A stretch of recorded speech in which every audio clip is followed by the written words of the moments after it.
Iran Israel ನಡುವಣ ಯುದ್ಧ ಸಂಘರ್ಷ ದಿನದಿಂದ ದಿನಕ್ಕೆ ತೀವ್ರಗೊಳ್ತಾ ಇದೆ.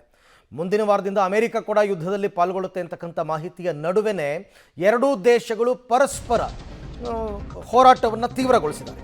8ನೇ ದಿನವೂ ಕೂಡ ಇಸ್ರೇಲ್ ಇರಾನ್ ದಾಳಿ ಪ್ರತಿದಾಳಿ ಮುಂದುವರೆದಿದೆ.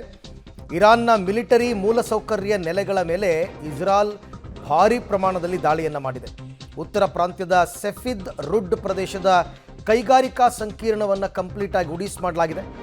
ಇನ್ನು ಇರಾನಿನ ರಾಷ್ಟ್ರ ನಗರ ಮತ್ತು ಟೆಹ್ರಾನ್ನ ಉತ್ತರ ಭಾಗದಲ್ಲಿ ಕೂಡ ದಾಳಿಯಾಗಿದೆ ಅಂತ ಇರಾನ್ನ ಗ್ರಾಮಾಂತರ ಪ್ರದೇಶವನ್ನು ಗುರಿಯಾಗಿಸಿಕೊಂಡು ಈ ರೀತಿ ಅಟ್ಯಾಕ್ ಮಾಡಿದ್ದಾರೆ ಅಂತಕ್ಕಂಥ ಮಾಹಿತಿ ಬರ್ತಾ ಇದೆ.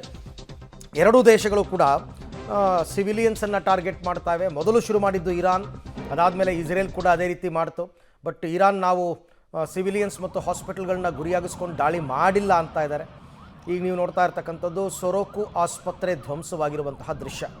ಇದನ್ನು ಇರಾನ್ ಒಪ್ತಾ ಇಲ್ಲ, ನಾವು ಹಾಸ್ಪಿಟ್ಲನ್ನು ಗುರಿಯಾಗಿಸ್ಕೊಂಡಿಲ್ಲ, ಬಟ್ ಅಲ್ಲೇ ಪಕ್ಕದಲ್ಲಿ ಸೇನಾ ನೆಲೆ ಇತ್ತು, ಅಲ್ಲಿಗೆ ನಾವು ಅಟ್ಯಾಕ್ ಮಾಡಿದ್ವಿ, ಹಾಗಾಗಿ ಅದಾಯಿತು ಅಂತ. ಆಸ್ಪತ್ರೆಯ ಕೆಳಗೆ ಆರ್ಮಿ ಬೇಸ್ ಇರ್ತಕ್ಕಂಥದ್ದನ್ನು ಗಮನಿಸ್ತಾ ಇದ್ದೀರಾ. ಆಸ್ಪತ್ರೆಯ ಕೆಳಭಾಗದಲ್ಲಿ ಆರ್ಮಿ ಬೇಸ್ ಇತ್ತು, ಹಾಗಾಗಿ ನಾವು ಅಲ್ಲಿಗೆ ಅಟ್ಯಾಕ್ ಮಾಡಿದ್ವಿ ಅಂತ ಇರಾನ್ ಹೇಳ್ತಾ ಇರ್ತಕ್ಕಂಥ ಸಮರ್ಥನೆ.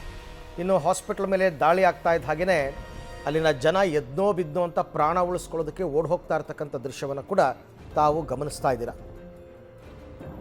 ಹೀಗೆ ಒಂದೊಂದೇ ದೃಶ್ಯಗಳು ನೋಡಿ. ಇದು ಟೆಲ್ ಅವೀವ್, ಇಸ್ರೇಲ್ ಮೇಲೆ ಆಗಿರ್ತಕ್ಕಂಥದ್ದು. ಟೆಲ್ ಅವೀವ್ ಮೇಲೆ ಇರಾನ್ ದಾಳಿ ನಡೆಸಿದೆ.